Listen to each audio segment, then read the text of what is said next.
Kaixo, aste honetako adierazle ekonomiko garrantzitsuenen laburpena egingo dugu orain.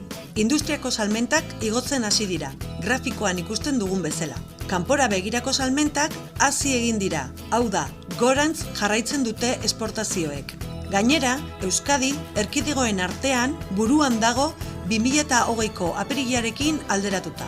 Era berean, zerbitzuen salmentak berreskuratzen ari dira, oso pixkanaka bada ere. Adierazle onak izateagatik nabarmentzen diren sektoreak, jarduera profesionalak, merkataritzako bitartekariak eta ibilgailuen salmentenak eta konponketenak dira. Maiatzean, gizarte segurantzan afiliatutako atzerritarren kopurua inoiz izandako altuena izan zen, 71.000 pertsona baino gehiagorekin. Oro har eta jatorrizko herrialdeka, Errumania, Maroko, Italia eta Txinatik etorritako pertsonak nabarmentzen dira. Hurrengora arte!